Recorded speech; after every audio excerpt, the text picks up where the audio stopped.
Inferno Maleme, Kampfgruppe West. The first company disaster begins. Most of them fly too high, and the smoke curtains from the previous bombings make visibility difficult. The closest target approach will not succeed. Far away, the planes touch down or crash on the rocky ground. The terrain was very unfavorable for these planes. Scheduled 15 minutes after the glider attack, the paratroopers land and float to the earth in dense waves on their parachute. The devastating defensive fire from the defenders struck the ranks of the paratroopers. Now began the drama that would later be called the Hell of Crete. The paratroopers hung helplessly on their parachute and could not do anything. They just shut us down. To make matters worse, they had to find out now that their clothing was absolutely unsuitable for these midsummer temperatures of over 40 degrees. A special jumper combination made of waterproof fabric, called a bone sack by the soldiers.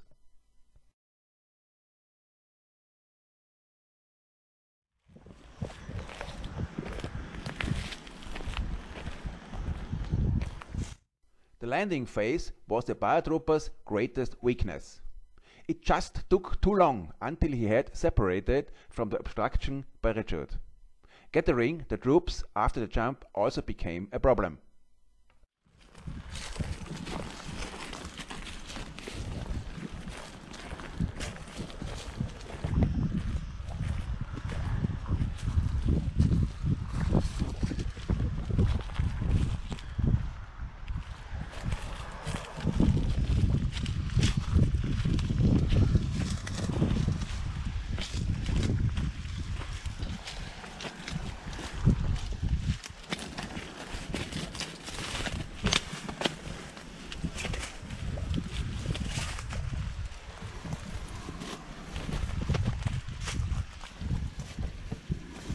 In the east, the attack of the paratroopers of 3rd Battalion ends in a tragedy. The air soldiers mistakenly landed in the middle of the position of the 21st and 23rd New Zealand Battalions. The consequences are terrible. Of 600 paratroopers, almost 400 were killed. Many have died where they experienced the earth.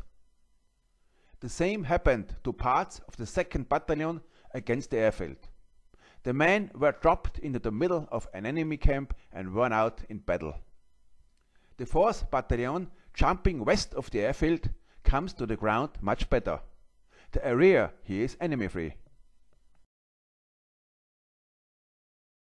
The important Davonitis Bridge is secured by the New Zealanders by a machine gun position at the east and the west ends.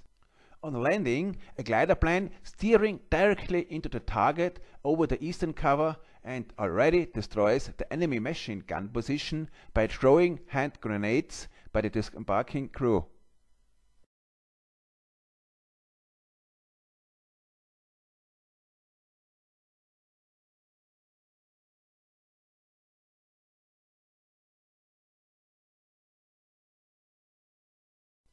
The western bridge protection can hold out for a while. The conquest of this bridge cost the attacker 2 officers and many soldiers their lives.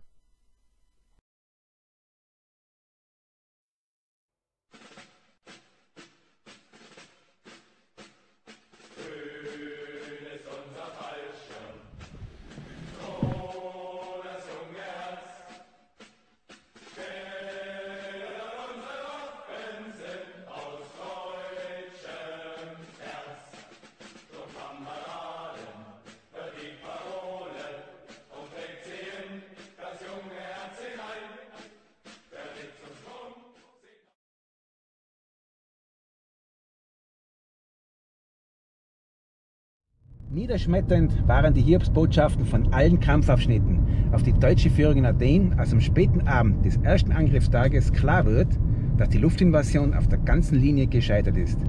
Keiner der 3 Flugplätze ist in deutscher Hand.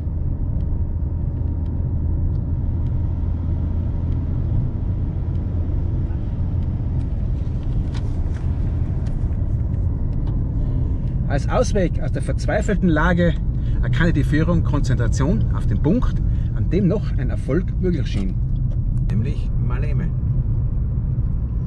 Immerhin war es hier bei Maleme gelungen, sich bis an den Westrand des Flugfeldes heranzukämpfen.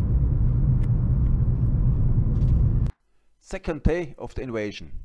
A real fortress is this terraced high.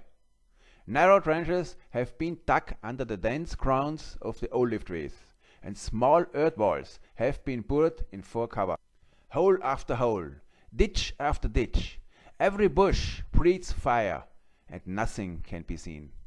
Whoever has this high has the airfield.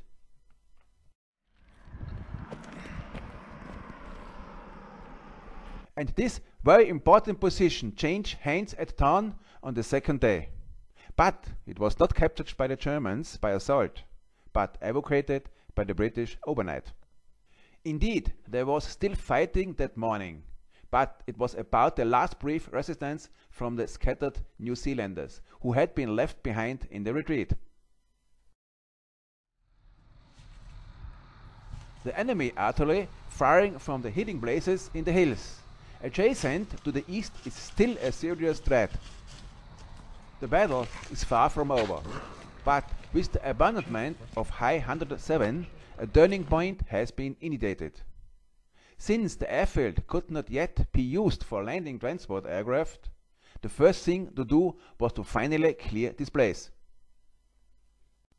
On the morning of the second day of the attack, more paratroopers jump into the occupied space west of Maleme. Anti-tank guns also float from the sky. Welcome reinforcement. At 4 p.m. the planes landed between shells from enemy artillery, with the first mountain fighters at Maleme Airfield.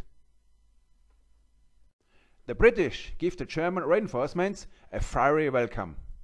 Transport planes after planes touch down on the airfield, gets into shell holes, sinks to the ground while burning, and crashes into destroyed aircraft on the ground.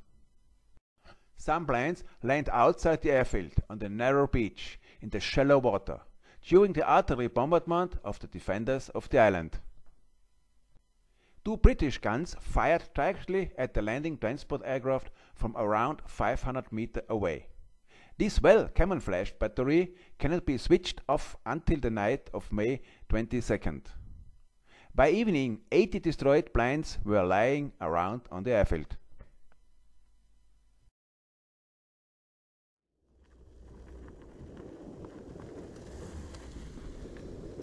With the landed mountain fighters, the ideal combat companions for the paratroopers are now available in view of the Cretan soil conditions. May 22nd, third day of the attack. A counter-attack by the 5th New Zealand Brigade on Maleme Airfield and the High 107 ends in a fiasco. Transport planes have been landing at Maleme Airport since 10 o'clock am, regardless of casualties. An enemy artillery position 4 km east of Maleme shot at the airfield all day, turning the airfield into a junkyard. The position later recognized by the mountain troops at High 107 was silenced by a Stuka attack around 6 o'clock p.m.